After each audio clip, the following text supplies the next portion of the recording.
Dia adalah Lino, seorang karyawan perusahaan di bidang pemasaran digital. Tiap harinya, Lino menghabiskan waktu untuk bekerja di depan laptop untuk mengelola konten pemasaran digital.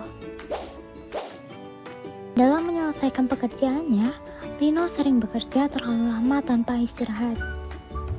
Dia terbiasa duduk dalam posisi yang kurang nyaman dan jarang memperhatikan kondisi meja kerjanya. Meja kerja Lino terlihat penuh dengan barang, kabel charger dan stop kontak berserakan di lantai. Pencahayaan ruangan pun kurang terang, dan peralatan kerja tidak tertata dengan rapi. Suatu saat, ketika Lino berdiri dengan tergesa-gesa, kakinya tersandung kabel yang melintang di lantai. Laptopnya hampir terjatuh, dan Lino merasakan nyeri pada tubuhnya akibat terlalu lama duduk. Tanpa disadari, kebiasaan kerja yang dilakukan oleh Lino dapat menimbulkan risiko kecelakaan dan gangguan kesehatan. Kasus yang dialami Lino menunjukkan bahwa risiko kerja tidak hanya terjadi di pabrik atau lapangan, tetapi juga di lingkungan bisnis pemasaran digital. Oleh karena itu, penerapan keselamatan dan kesehatan kerja atau K3 sangat penting, termasuk di bidang bisnis pemasaran digital. Halo, aku Nadila. Kali ini kita akan mempelajari tentang materi keselamatan dan kesehatan kerja atau yang biasa kita sebut dengan K3. Kira-kira apa saja sih yang dibahas dalam materi ini? Yuk kita bahas lebih lanjut mengenai K3. Yang pertama, kita akan mempelajari mengenai pengertian K3. K3 atau kesehatan dan keselamatan kerja adalah upaya untuk menjamin keselamatan, kesehatan, dan kenyamanan tenaga kerja selama melakukan aktivitas kerja. Kesadaran mengenai pentingnya kesehatan dan keselamatan kerja, maka pemerintah Republik Indonesia bersama dengan DPR mengesahkan undang-undang, yaitu Undang-Undang Nomor 25 Tahun 1977 dan Undang-Undang Nomor 13 Tahun 2000 tentang Ketenagakerjaan. Yang kedua, kita akan membahas mengenai tujuan K3. Tujuan dari adanya K3 bagi perusahaan adalah untuk meningkatkan kinerja dan omset penjualan, mencegah terjadinya kerugian, serta menjaga sarana dan prasarana perusahaan. Sedangkan tujuan K3 bagi karyawan adalah untuk meningkatkan kesejahteraan dan penghasilan karyawan, serta menciptakan kinerja karyawan yang berkelanjutan. Selanjutnya, kita membahas mengenai arti penting K3. Pekerja di bidang pemasaran digital memang tidak berhadapan langsung dengan mesin berat. Namun, pekerja bidang pemasaran digital tetap memiliki resiko kerja. Risiko kerja yang ditimbulkan yaitu seperti mata kelelahan akibat terlalu lama menatap laptop, gangguan otot karena terlalu lama duduk, dan kecelakaan kerja yang dapat timbul akibat lingkungan kerja yang tidak tertata. Dengan tempat kerja yang aman dan sehat, maka karyawan dapat bekerja secara efektif dan efisien. Oleh karena itu, perusahaan wajib menerapkan K3 karena kerugian yang diderita perusahaan akibat terjadinya kecelakaan kerja dan penyakit dapat menyebabkan peningkatan biaya langsung dan tidak langsung, seperti biaya medis, banyak libur di hari kerja, berkurangnya produksi, dan kompensasi bagi pekerja, serta tidak berfungsinya peralatan kerja.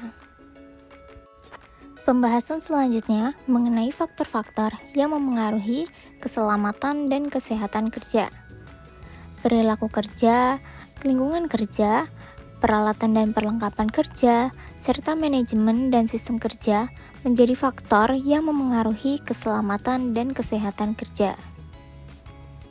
Nah, untuk menghindari terjadinya kecelakaan kerja dan penyakit yang ada di tempat kerja, maka kita perlu mengetahui bagaimana prosedur keselamatan dan kesehatan kerja.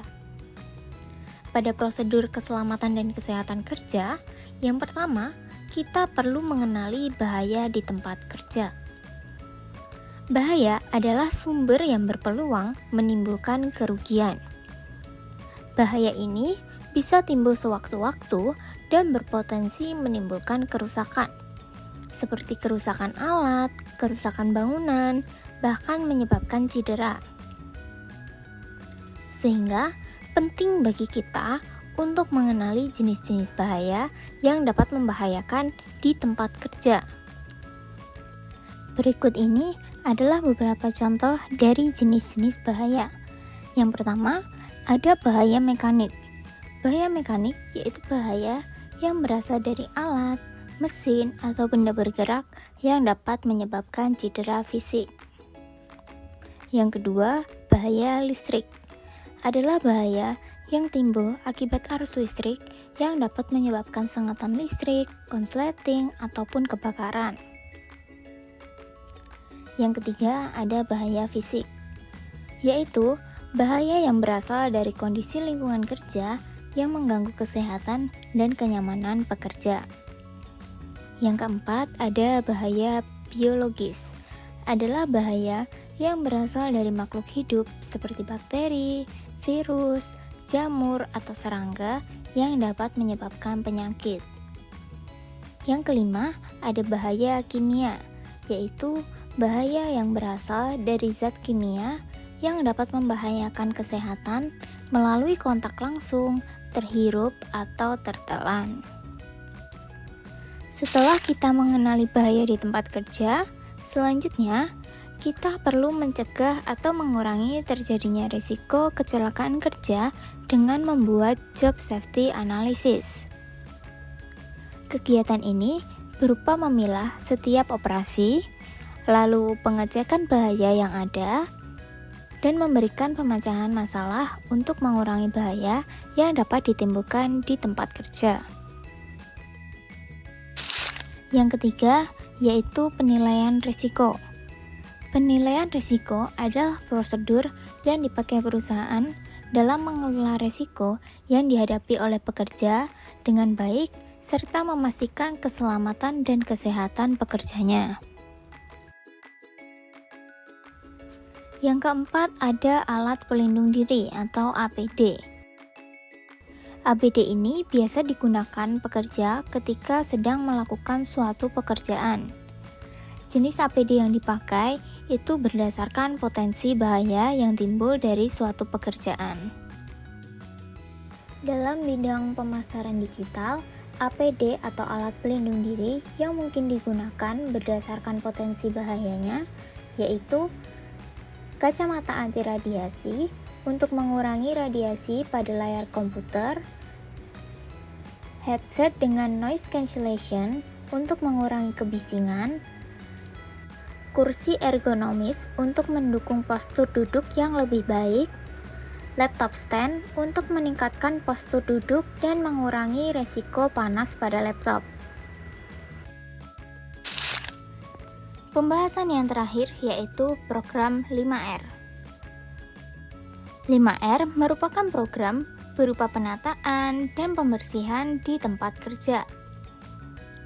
Sikap 5R dalam bekerja dapat menciptakan efisiensi, produktivitas, kualitas, dan keselamatan kerja. Nah, apa saja sikap 5R itu? Yang pertama, ada ringkas. Ringkas adalah memilah berkas atau barang yang dibutuhkan dan menyisihkan yang tidak diperlukan yang ada di tempat kerja. Yang kedua, rapi. Rapi adalah menempatkan peralatan dan perlengkapan kerja dengan rapi agar memudahkan dalam mencari maupun saat mengembalikan barang. Yang ketiga, resik. Resik yaitu upaya menciptakan kebersihan pada lingkungan kerja. Yang keempat, rawat. Rawat adalah menerapkan standarisasi 3R tadi, yaitu ringkas, rapi, dan resik.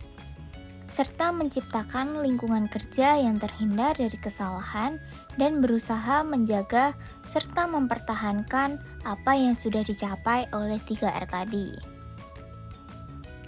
Yang kelima ada rajin.